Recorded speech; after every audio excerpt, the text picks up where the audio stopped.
Okay. Now we're on. Is enough light? Yes, we're good. Hi, Harold. Thank you No, for... I have a hearing disability, so. Oh, very good. Okay. Can you hear me now? Yeah. Very good. Harold, we're just going to first thank you for allowing us to come into your home and interview you like this. This is wonderful. We consider it an I'm honor. here, yes. And just, we're going to ask you a series of questions. So the first thing I'll do is ask you to tell us your name. Yes. Well, my name is Harold Meltzer. HAROLD MELTZER. And Harold, what's your birthday? February 18th, 1920. And what branch of the service were you in? This was actually the Merchant Marine, Yes. although I was really in the maritime service, and it was the umbrella organization was the U.S. Coast Guard. Yes. My discharge is from the U.S. Coast Guard, but they loaned me out to the Merchant Marine. To the Merchant Marines. Yeah. And what rank were you, Harold? Ensign. And where did you serve? Where did I? Where did you serve? Well, I was on a ship, of course. Yes. Many ships. I was in the North Atlantic, the South Atlantic, the Mediterranean, and the Middle East, the Persian Gulf specifically. Wow. Not in the Pacific. Not in the Pacific. Harold, I understand from your information that you graduated from college. Yes. And what did you hope to do upon graduating from college? Well, I had a BS in physics, and In physics. I was interested always in that area, but I got involved in when I got out of college. I got involved in teaching electronics to beginning people. Oh. So I most of my adult life, after I got out of college, was as engineering, technical writing, and then I was a businessman. I went into business as a consultant. Ah, I see. And I see from your information that you had a deferment. I had a deferment when because in 1941, I guess, I was hired by the Aircraft Radio Laboratory out of Wright Field. It wasn't Wright-Patterson, it was called Wright Field, Ohio. And they sent me to Zenith Radio and in Chicago and to Bridgeport and General Electric in Bridgeport to work on what is called an IFF airborne transponder. And I did some of the design work on that. And what made you choose the Merchant Marines, Harold? Well, I originally, when I left the engineering job from the aircraft radio lab, I volunteered to join the Merchant Marine because I was immediately put into a 1A, which said draft deferment was removed, and I was eligible for immediate drafting. So I decided I didn't particularly care for what I understood to be the restrictions of the Army and so forth. And the Merchant Marine had more freedom. Yes. So I joined the Merchant Marine. Do you recall your first days in service? What was that like? First days what? When you were in service?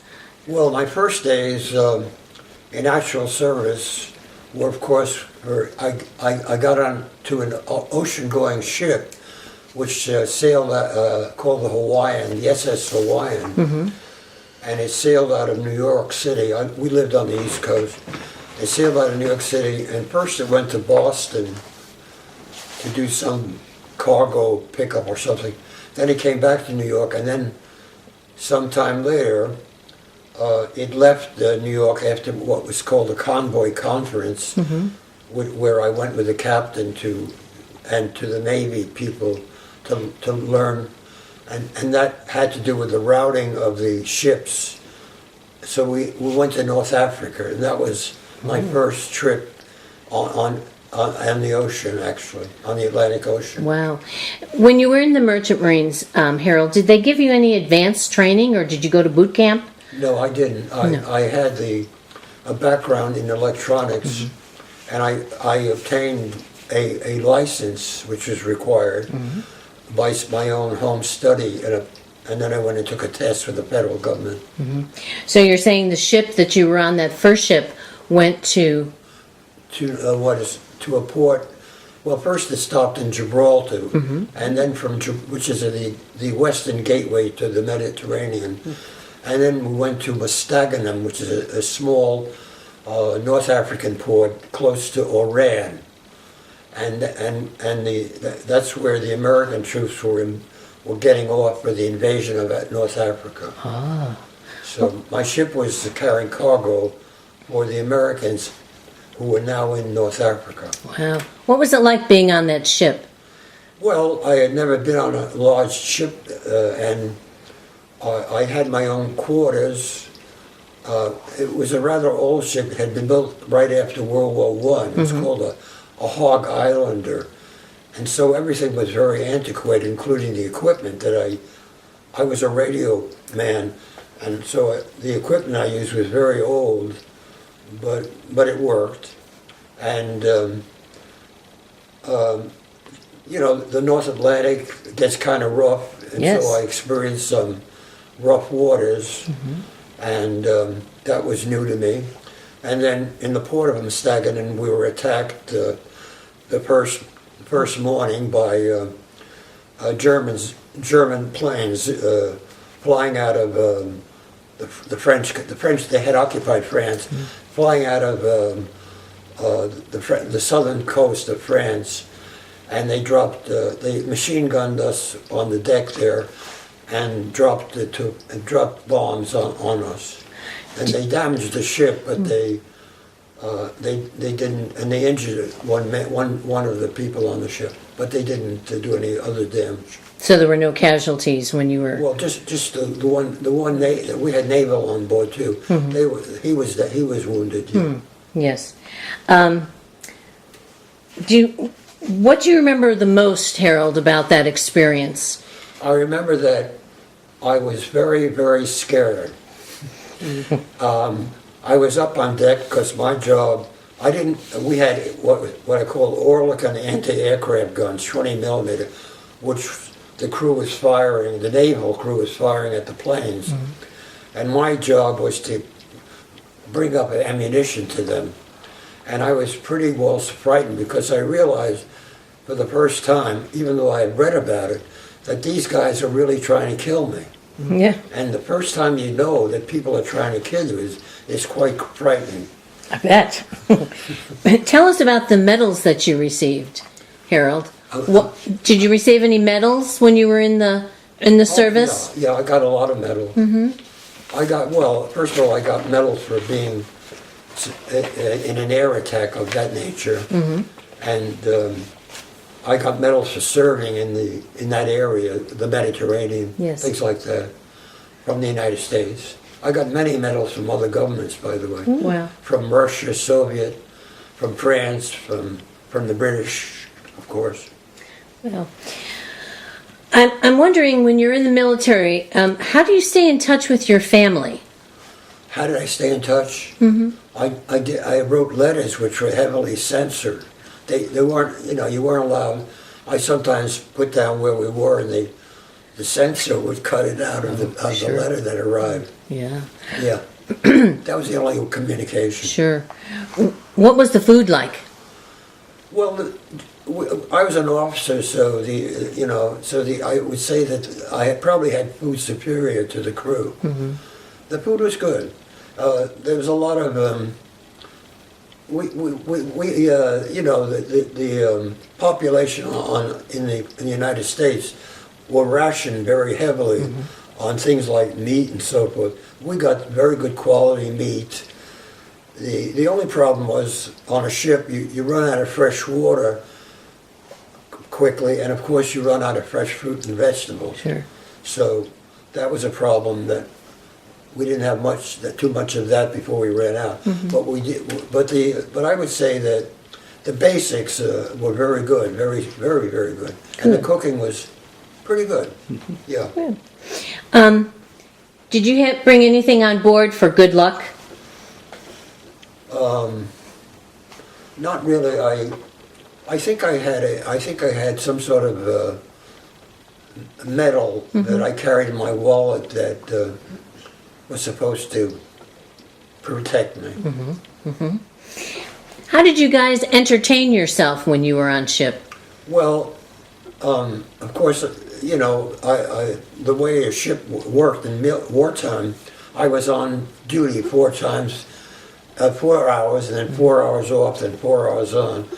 So most of the entertainment, we had a radio. We picked up the military, Voice of America, and the military radios, and we mostly it was communication. I used to go down and talk to members of the crew, and then I would go upstairs, up the higher decks, and I would transcribe onto a typewriter some of the dialogue of the conversations I had. I kept a log of all of that. Oh, how wonderful. Yeah. Harold, did you get leave when you were on duty? Yes. You got leave according to the length of the voyage. It was proportional. So when I came back to the States, usually these ships, like if they went to England and came back, they were gone about 2-3 months. So I got about a week or 2 of leave. What would you do when you were on leave? Well, I naturally made reacquaintance with my family. I went out and dated young women. That's how I met my wife. Sounds great. Tell me about the places, Harold, that you traveled to while you were in the service. Okay. Well, I'll start off with the first was to Mustaganem, which was a small town. But then I had some time when the ship was in harbor, in the harbor. There wasn't much for me to do, so I was allowed to get off the ship. And I went to Oran, which was not far, and then I went to Casablanca because I had heard about Casablanca. So that was not far, not too far. And then I used to, talk. I tried to talk to. They spoke mostly French. It was an occupied area, French, and I spoke a little French, but I mostly spoke to the Arab people with sign language, and they showed me some of the city, some of the town, which was interesting to see the rather primitive towns. Oh, yes, I bet. Do you recall any funny or unusual events when you were out in your... I had my first trip. I think it was. We stopped in Gibraltar to pick up fresh fruit and vegetables and water, fresh water, and I was walking along the main street of Gibraltar, and I was in uniform, and this young woman came up to me, a small woman, a nice-looking lady, very sweet, and she came up and said, "What kind of uniform was that?" And I explained to her, and she said, "I'd never seen that before." She was British, and she said, "My name is Vivian Leigh." Yeah, and I said, "Oh," I said, and she says, "You probably read I'm going with Laurence Olivier now. I'm getting a divorce." I said, "Yes." This was before Gone with the Wind. She was she won the Academy Award for her role in Gone with the Wind. Yes. So she said, "Would you like to help me get some perfume?" I said, "Well, I don't know anything about perfume." But she said, "Oh, it's okay, come on with me." So she took me into one. There are a lot of stores on the main street of Gibraltar, mostly run by East Indian people. So she took me in and asked me. She tried out different perfume, and then she picked one. She asked what I thought. I said, "It smells good." So then we went out again, and she said, I'm entertaining the British troops tonight. You want to come?" I said, I don't think I'm able to come." She said, "Well, you're welcome. I would have you come into the front area." And she gave me her autograph and a little thing. I gave it to my sister when I got back to the States. Oh. So that was an interesting experience. Yes, That was funny. yes. I thought it was funny. Yes. What did you think of your officers and your fellow soldiers? My officers, Well, I thought that some of them, we were in some pretty serious situations. The captain behaved like you read about in the books, you know. The chief mate. Most of the Navy didn't always act. We had a naval officer on board. He didn't know, I'm afraid he didn't always act the way he should. He got panicky one time. We were in New York Harbor, and we were waiting to go into convoy. It was about midnight. That's when we went, and we got steam up, and we hit another ship, and the water started to pour all over, and he ran screaming out of his cabin and said, "The ship is sinking, abandoned ship." I said, "That water is from the rain." I said, "The ship is not sinking. We were damaged on the bow." I said, "But we're not sinking." So they came the next morning and took them off the ship, and we were laid up in dry dock repairing for about a month. We got a replacement naval officer. Good. So that you asked me about my opinion. Yes, yes. In general, the merchant marine officers, were very good. Like we carried high explosives to Iran, to Kromshar in Iran, which was the southern terminus of the Persian Gulf Command of the army, and they ran supplies up to Russia through Iran, and we had a fire in the hold. We carried high explosives, so the crew ran off the ship, and we were left, the captain, the chief engineer, me, the purser, the chief mate, and the third engineer were left on the ship, and we put out the fire in the hold. The captain ordered me down in the hold with the third engineer to put out the fire. Oh my goodness. Which I did. Wow. So we got a commendation from the Army because he said that we probably saved the lives of several thousand people in the port of Kromshar. Absolutely. So, My goodness. Harold, you talked about keeping a journal. yeah, Was it like a personal diary? it was. Was it? Was. I was able to, because I went right back up deck, I was able to write down the dialogue. The unfortunate thing was that when I got home, I showed it to my at that time girlfriend, and I loaned it to her, and she loaned it to somebody, and she lost it. So I was able to recreate most of the incidents, but I couldn't recreate the dialogue correctly. Yeah, yeah. I know that you served for 2 years, is that right? Pardon? You served for 2 years? I was what? You served in the Merchant Marines I was in for the 2 merchant years? 3 years. For 3 years, okay. From March 1943 to March 1946. Got it. Where were you discharged, Harold? I was discharged in New York. Okay. As I say, I got my honorable discharge from the Coast Guard, but I was actually discharged also from the Merchant Marine and from the Maritime Service. And by the way, I've written about this.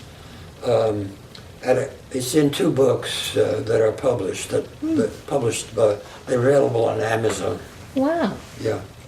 One is a book called Patriots and Heroes, and the other one is called The Mediterranean. Just came out about a month ago. Congratulations. Yeah, my picture's in the second one. 2 pictures. One is a picture of me in Suez in Egypt with the second mate, and the other is standing in front of the Sphinx in Heliopolis, which is a suburb of Cairo, and you can see the pyramid and the Sphinx in back of me. Oh, I'd love to see that. Yeah. Harold, do you recall the day your service ended? Do you remember your last day? Well, I was at sea, and the European War ended while I was at sea. Okay. What did you do in the days and weeks after your service ended? After I left the service, I looked for a job. I got married 2 months after I got out, but I needed a job. Sure. But of course, I honeymooned. I was in Cuba. We went to Cuba, and then I started looking seriously for a job. But my father wanted me to, he thought I should go into business, so with my brother, I opened an electronics record store in New York City. And I ran that for about a year or two. Did you stay in touch with any of the guys on the ship after your service? Yeah, with the purser on one ship, I stayed in touch. And I found out later because I happened to be looking at the Who's Who in the West, the publication, and I looked up names, and see, my name is Meltzer, I'm in there, and his name was Malone, Ted Malone. So I found out that he was chairman of the department at a university in Southern California. So I got in touch with him. Oh, Yeah. neat. Yeah. Harold, did you join any veterans organizations? Yeah, I belong to one organization. I get a publication from them. Yeah. I belong to the American Legion too. Sure. Have you ever attended any reunions? No, never. No. Yeah. So you talked about what you did. You opened up your record store with your brother after the war. That's correct. And is that what you made your career as? No, I closed that store. We weren't making out too well, and I went into teaching. I taught electronics to young people who wanted to learn it. I taught them. I taught electronics for a number of years, and then I went into technical writing. And I was in technical writing about 8 years, and then I was hired to manage a publications company in San Diego, California, and I worked there for several years. And then I worked as a manager of publications areas for a number of years. And then I started my own company as a consultant, which I ran for 27 years in Palo Alto, California. Nice. And then I retired. Tell me, Harold, did your military experience influence your way of thinking about the war or military in general? Well, I guess that I learned. I think I grew up in the Merchant Marine. I saw some of my friends. The picture of me and the Sphinx has two men standing there. They were killed in the torpedoing of one of my ships. So I saw people die. And when I was at D-Day plus one, the invasion of Normandy, I saw so many bodies floating in the water. When we first invaded, we entered Omaha Beach and Utah Beach, the Americans, and they were all these bodies in the water. Oh, I grew up and I realized the seriousness of this whole situation. So how did your service and those experiences, do you think, affect your life? Well, I don't have, post-traumatic stress disorder, nor did I ever, but I do have, I was able to write about it. I have never written about the torpedoing. I was torpedoed twice. But I've written about everything else, and it affected me. I wanted to write about it, and I still want to write more about it, but I wrote, some of it is in 2 books. I wrote another synopsis because PBS contacted me, wanted to do a documentary on the Merchant Marine, and this the production director of a PBS station in Maynard, Massachusetts, contacted me and asked me to write a synopsis and said he would contact the local PBS station and they would come and videotape me. But the whole thing never happened because he died. Oh. And the whole thing, the project went down the drain. I'm still hoping that it'll be revived and that PBS will do a documentary on that. That would be wonderful. Well, Harold, it's been wonderful talking with you. Is there anything you'd like to add? Well, I would like to thank you for thinking me important enough to include in the Veterans History Project. So I understand that my records will be put in the Jefferson Library of the Library of Congress, That's correct. and that I will get a copy of the DVD, which many people are asking me to make copies of. Oh, that's wonderful. Yes, you will get a copy, Harold. Yeah, We're happy. and I think it's wonderful that you're doing it, and I guess do you do this, are a lot of activity? Well, we're hoping that there's many people that do this. Yeah. This is an activity that happens across the country. Yeah. And we're hoping that maybe you have some acquaintances that are also veterans that might be interested in this. Okay. And we can leave you with some information because we'd love to hear your stories. Okay. Harold, why don't you pick up your certificate, and Shelby, can you zoom in on that? Yes. Yeah, well, this is a certificate that was issued because, by an organization, because this is for the merchantmen and some of the medals I got there, but Can you hold it up, Harold, so they oh, can you want to get zoom in? There we go. That would be I wonderful. have about, you know, upstairs, by the way, I have on my dresser about 20 certificates. Do you want to zoom in on those? I got a lot of certificates. And I think this is fine, but yeah. Yeah, so we can see his face. Then we won't see. Excellent. Excellent. Thank you so much, Harold. It was a Oh, pleasure. no, And thank you for your service. I appreciate it. Thank you. Yeah, I still think of the merchantman. It was a very good part of my life. In that, for one thing, I saw a good part of the world, which I'd never seen before. Yes. Yes. Okay. An important part of the world still Yes. today. Extremely more And I'm glad I survived. Yeah. We are too, Harold. The sad thing Thank is, you. the wars just continue and continue. It's escalating more than ever. Yeah, you know, we've got so many projects going on. North Africa. And the first morning after we went into harbor, the officers were sitting around the salon table having the breakfast, including me. And the captain said, I hear a sound, and somebody looked out the porthole and said, there are enemy aircraft coming over. And so the captain said, I'm getting under the table. So he crawled under the table and he said to me, come with me, come under the table. I said, no, I can't do that. My job is to carry ammunition to the naval armed guard crew, which was on the ship also. And so I did. I went on up to the deck and upper deck and brought these heavy 20 millimeter Oerlikon cartridges up in drums up to the machine gun, which the Navy men were firing up at the aircraft.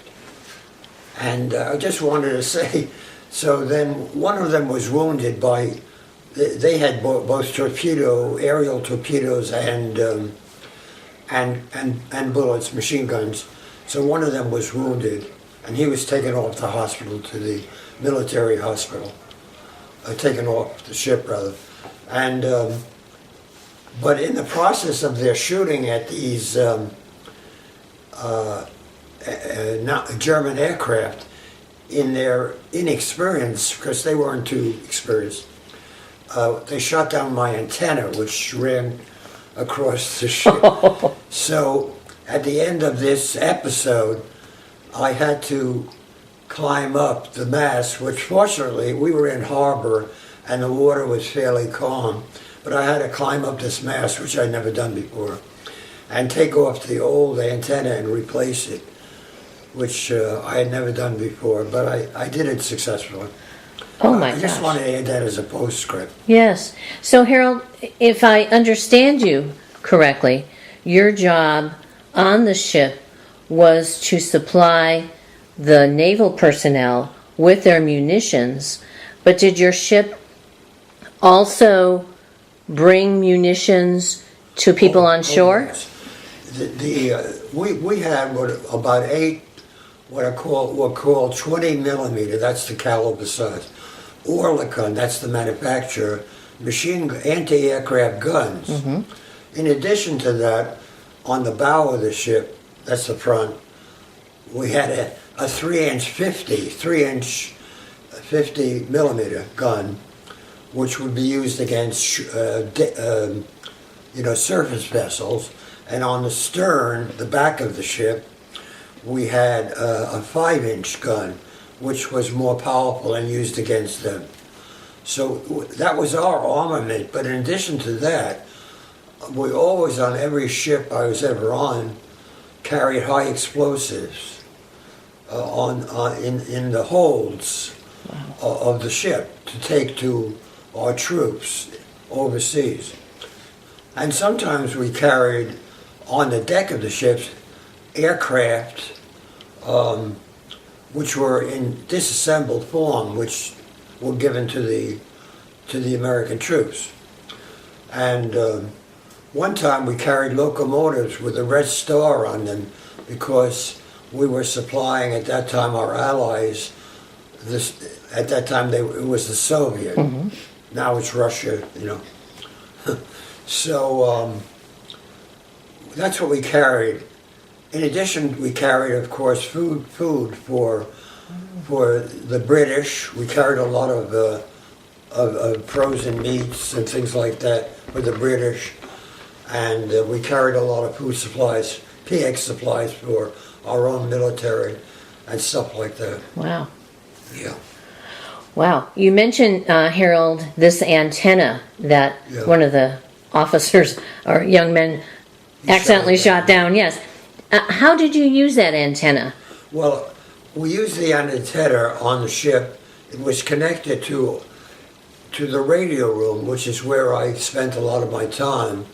The radio room was on the boat deck, which was up above the main deck. And the radio room was reinforced with concrete, very thick concrete, with embedded iron bars.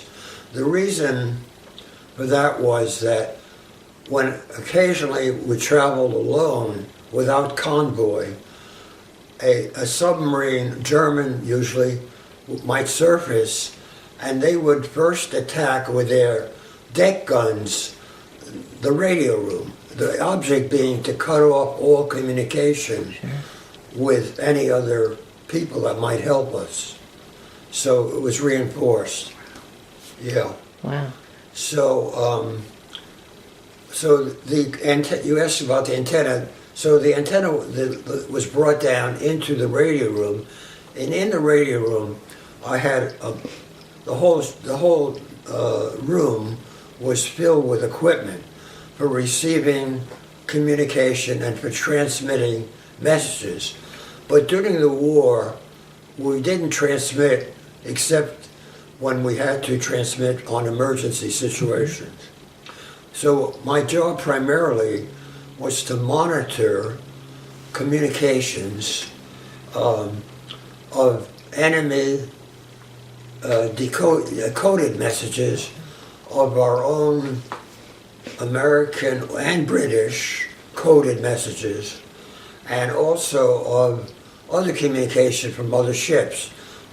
Like distress, if one was hit by a submarine, they would communicate on a frequency called 500 kc. And so that was part of, another part of my job was we sailed in convoy, but we followed orders, but we were made aware of what we were supposed to do. This was initially done at what is called a convoy conference, which was in downtown New York City at the Navy building. And there an admiral usually presided, a Navy admiral, and he would tell us what the complement of the convoy was. Sometimes as many as 100 ships would be in convoy in rows, like up to about 6 rows. And he would sometimes tell us where we were going, but not always. And this, of course, was of a secret nature. Now, the convoys sailed out of the East Coast, for me anyway, from New York, from Norfolk, Virginia, from Boston, north of that from sometimes British, from Halifax. And the convoys had an escort around them, protective ships, consisting of naval destroyers, destroyer escorts, which were smaller, sometimes cruisers, heavy vessels, and even sometimes battleships, and occasionally a small aircraft carrier. So we were heavily protected, but wolf packs of submarines, which were very fast and sometimes snuck under and lay in wait for us because they had information where we were going. So a lot of the coded messages that I received came from the Navy, the American Navy, and from the British Navy. The British messages were called BAMS, B-A-M-S, British Admiralty Merchant Signals. The NAF ships was the naval designation. So my job was to take a code book, which was given to me at the convoy conference, and decode the messages, present them to the captain, who in turn would make other ships aware of these messages like, change your course, convoy change your course, there's a wolf pack waiting for you, things like that. Wow. So primarily I was monitoring, that was you asked what my job was. Yes. My job was monitoring that, and I was on usually 4 on and 4 off. I had an assistant who stepped in when I wasn't there, usually. Mm-hmm. When I wasn't on, I found it hard to sleep, so I used to go down to the crew headquarters where they always had hot coffee and they made up eggs and pork chops, whatever you wanted, all night. The cooking, the stewards department. And I would talk to the seamen because I really loved to listen to their stories, whether they were fictitious or not. And I would go upstairs, up onto my deck, which was 2 decks above, to the boat deck, and sit down at my typewriter, which was near my equipment, and type the log, which I told you about previously. Wow. So I spent a good part of my time down in there with the crew. I found them very engaging. Absolutely. Yeah. So Harold, forgive me, but I'm not familiar with how you would receive those coded messages. Were they? They would come in. They would come in by Morse International Code. Oh, they which I did? could read. Oh my goodness! And Yeah. where did you learn that? Well, I learned that by going to school in New York City, and that's when I got my license. I had to get a license to do this. Ah. So I went to a private school in New York City and learned how to do that. But I already knew how to do that because I had learned to do that to reach a certain speed because I was a ham. I was a ham radio operator when I was 16. And I learned the code to pass the ham test. But to pass the commercial test, I had to go up to 25 words a minute. Wow. Yeah, pretty fast. Wow. So your experience as a young man, even before joining the Merchant Marines, helped you do this job, during World War II. Yeah, I was in electronics from the time I was about 16. Wow. I made my own equipment, and then I got a degree, and then I taught electronics in the National Youth Administration. And then I joined Western Electric as an engineer. Then I quit and went to take a job, as I mentioned earlier, at the Aircraft Radio Lab in Wright Field, Ohio. And I stayed there for a couple of years. And then I quit and volunteered for the Merchant Marine, and I stayed for 3 years. I got an honorable discharge. So Harold, when you were on ship, was that mainly your job to interpret, to receive the messages and to interpret them with the code books and then to pass them on to your officers. Yeah. Another part of my job, which wasn't really part of my job, but I decided to do it voluntarily. I learned from the second mate how to navigate. The second mate is usually the navigator on a ship. So the chart room was right near my radio room. So I would walk over there, and he showed me how to put down on a map what is called dead reckoning. You use dead reckoning. You plot your course when you can't see the sky or the weather, So he taught me dead reckoning, and then when it was bright enough and so forth, he taught me how to use a sextant to read from the moon and the stars for my position. So I learned how to be a navigator, but it wasn't really one of my official duties. Very resourceful.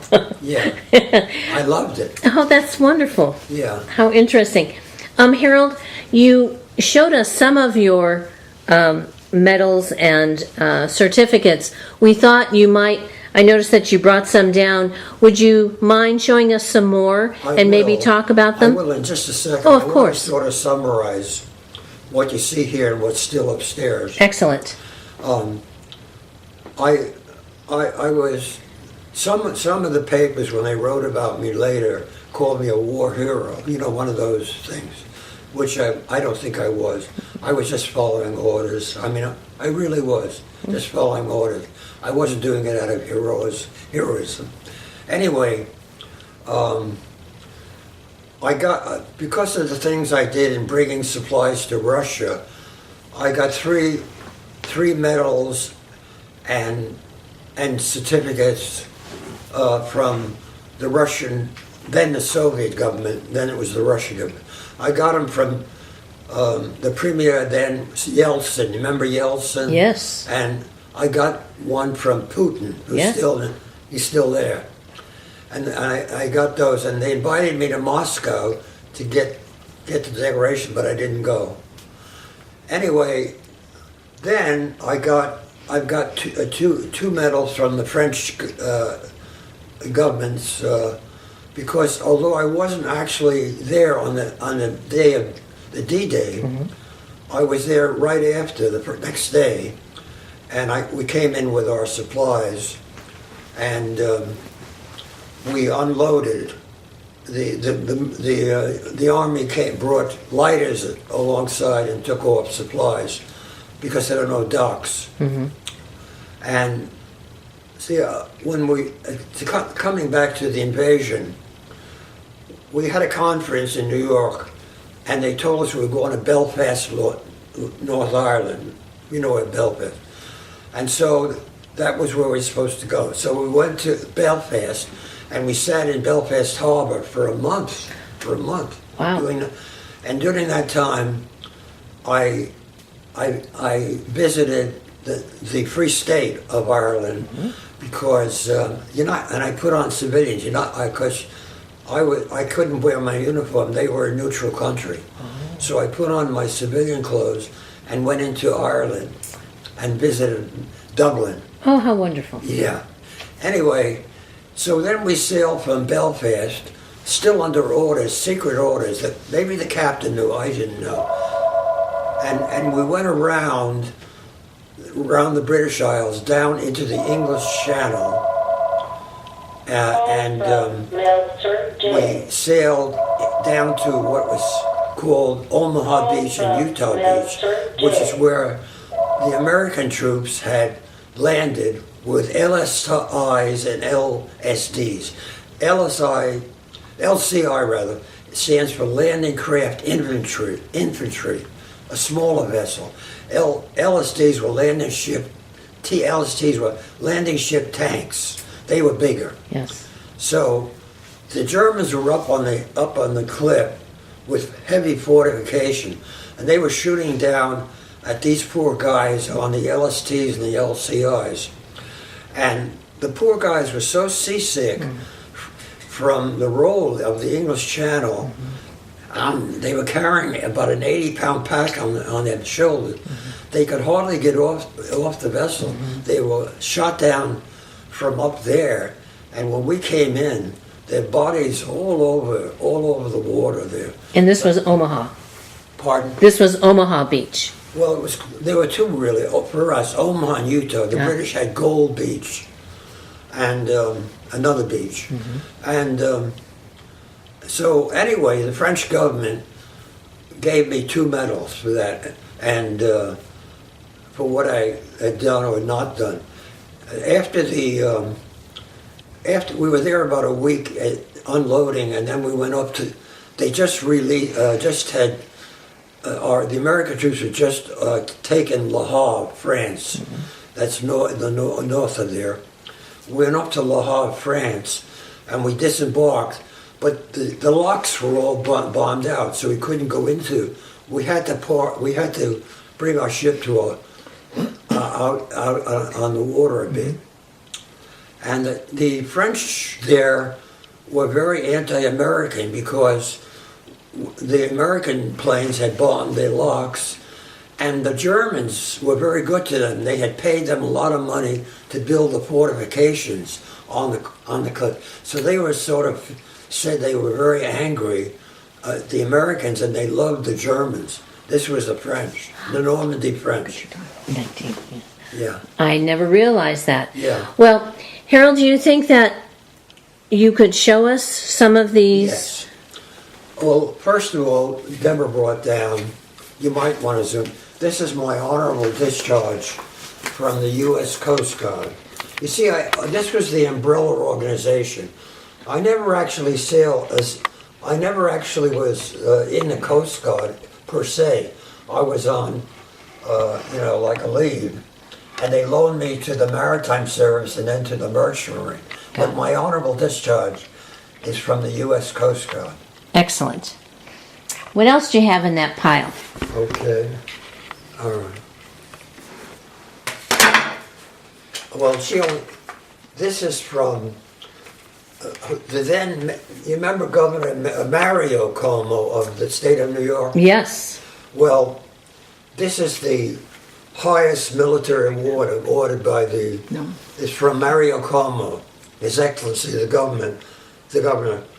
This is the highest military award the New York State awards to anyone. They awarded to me for conspicuous service, and because I did some special things for them that I can't talk about. And so that's that. That's this one. Got it. Yeah. Excellent. That's Mario Cuomo. Not his son is the governor now. Yes. And this is a duplicate of that, which I think you zoomed on Yes. previously, so I can just. This is one of the French certificates. These all include medals, by the way. This is a French certificate for the D-Day landing for Normandy, the Normandy invasion. Yes. It's in French, but my name is spelled. See. Alrighty. Okay, thank you. And here's another one from another part of the French government. Oh, they're beautiful, Harold. They're just beautiful. Yeah. Oh, with the soldiers in the background. I don't know. Oh, we Yeah. can see it somewhat, but there's. They all have medals, but Yes. I didn't display those, of course. Beautiful. Someday I'll put them. I have a lot of medals. And this is I'm glad Deborah brought it. This is from this is from Putin. This is from the Russian government for my courage and whatever in bringing supplies to Russia through Iran. You know, I brought them to Iran, and like planes and explosives and the locomotives that I mentioned earlier, and they took them up by vehicle.